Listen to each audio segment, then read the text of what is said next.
Good afternoon, good afternoon.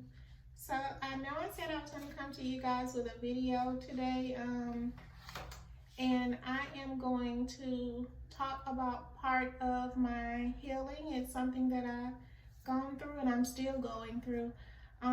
The subject is attracting dangerous men, and I am not just talking about attracting dangerous men, because I know there are men out there who attract dangerous women as well. So, but I'm going to talk about attracting dangerous men because that's a pattern that's been going on. I feel like it's been going on in my life for some time now, and I just need to get it off my chest. I actually see a therapist, so it's a part of the process, and I have been dealing with this for years. So let me just start by saying I was in a 7-year relationship with a guy that I met, and the relationship started out well. Let me also say that at first I was not attracted to this person, but I decided to date him anyway because I was tired of the same thing. So I was like, let me just date him, let me try it out and see. It'll be something different for me.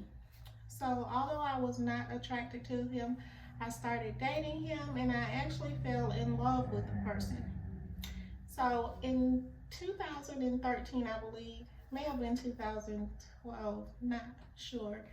But in 2013, he moved here to Georgia with me and my daughters from another state. And like I said in the beginning, everything was good. The first 6 to 8 months, I got flowers all the time. We did things together. I would get home and dinner's already ready, or he's already taking the kids out to get dinner. Everything was good. But I kept having this nagging feeling about him, and the feeling would not go away. One day we were out shopping. This is early in the relationship, and he gave me a credit card, to pay for the things that I wanted. It was a couple of pair of shoes, while he was looking at some other shoes or whatever. So he wasn't going to purchase anything, so he just gave me the card, and I went to the register and I paid for it. And as the cashier was giving the card back, I looked on the card and I noticed that the name that was on the card didn't match his name. Like, that's not the name I knew him by. So I walked back to him and I gave him the card, and I said, whose card is this? And he's like, it's my card. What do you mean, whose card is this? And I was like, but that's not your name. And he was like, this is my name. You don't believe me? And he pulled out his driver's license and he showed them to me, and the name on his driver's license matched the name on the credit card. So I kind of let it go, but I also said to him when we got in the car, I said, but the name that I call you, where did it come from? And he's like, that's my nickname. That's the name that everybody in my family called me by. I had met some of his brothers here in Georgia, and they did not call him the same thing as I called him. Now that I can remember, they didn't call him the same thing, so that was a lie. So we went home. Everything's going well for months, and the nagging will not stop. Like, I can't sleep at night, but when he's not home, I sleep like a bear. So one day I'm on the phone with my girlfriend from Houston, and she's asking, like, when are you guys getting married? You've been dating him for this amount of time. Has he proposed to you yet? And I'm telling her, like, I keep having these nagging feelings, like something's bothering me about this guy. And she was like, what do you mean? I said, I heard this voice, and it said that I needed to leave him alone.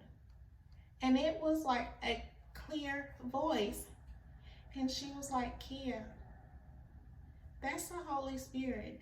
And anytime you hear a voice like that telling you to leave somebody or something alone, then you need to run. I kind of like laughed it off because I already had that feeling, but you kind of want love so bad you ignore these things. So I kept ignoring it. I even got off the phone with her and I laughed it off and went on about my day. Well, I thought about the conversation that she and I had, and I came home one day and I got on the internet and I started searching his name, searching for anything I could find about this person. I searched for hours and I actually found nothing. Nothing was there, and I'm about to give up. And I was about to put the computer down and something said, look one more time. The same voice. So I looked one more time, typed in his name, and there it was. Like everything popped up about this person. He was a drug dealer, had multiple drug charges, 2 counts of murder, 1 count of manslaughter, just things that I knew nothing about. So I am in my room in the bed, like crying for hours, face swole, nose snotty, like just boo-hooing for hours. And I did not tell anybody at that time. So he comes in after work and I'm in bed and I'm crying and he can't get me to stop crying. So he grabbed me and he held me and he's like, what's going on? Is something wrong with you? Like, why are you crying like this? And I'm like, at the time I didn't say anything right then, but when I got myself together and was able to stop crying, I said, who are you? And he was like, what do you mean, who am I? And I said, who are you? Like, I found some stuff on the internet about you. And he instantly got mad, like the entire person changed. And he was like, so you're on the internet looking for stuff about me? You doing a background check? And I'm like, yeah. I said, I kept having this feeling about you. And I decided to look. I said, but is this stuff true? And he was like, what are you talking about? What do you mean? What stuff? And I said, did you kill somebody? And he goes, yeah, but I don't want to talk about it. So he walks in the closet and he starts gathering his stuff, like packing his clothes. Right then, I should have just let the person went on, pack their things, go on and leave. But I was in love with the person already. It had been a long time we had been together or whatever, so I was already in love with the person. He did pack his things, took everything downstairs, put it in his car. He leaves and I am like upset. So after a few minutes, I call his phone and I say, where are you? And he was still in the neighborhood. I could tell on the phone he was crying. And he was like, I shouldn't have ever moved here. I shouldn't have fallen for this. You made me leave everything I had to come here and live with you and your kids. And I felt kind of bad. Because he dropped everything, or I felt he dropped everything to move here and be with me, when actually he was moving here to get a better life. So he came back and we kind of let the situation go after we talked about it, and he said that what happened is somebody did something to his brother and he retaliated. So I fell for it. Still to this day, I don't know if that story is true. I've had people tell me that that's what happened, but like I don't know any of these people, so I don't know if it's true or not. So we go on with the relationship. The relationship, like I said, was 7 years long. A lot of things about me changed. I changed a lot of stuff about me just to be with this person. Like, you can't dress like this, you can't wear makeup. Not that I can't do it, but he didn't like for me to do it.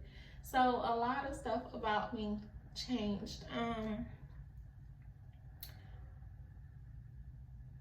I actually had no life. I don't understand how I fell for it, because I feel like I'm a strong person, or I was a strong person, but I fell for it.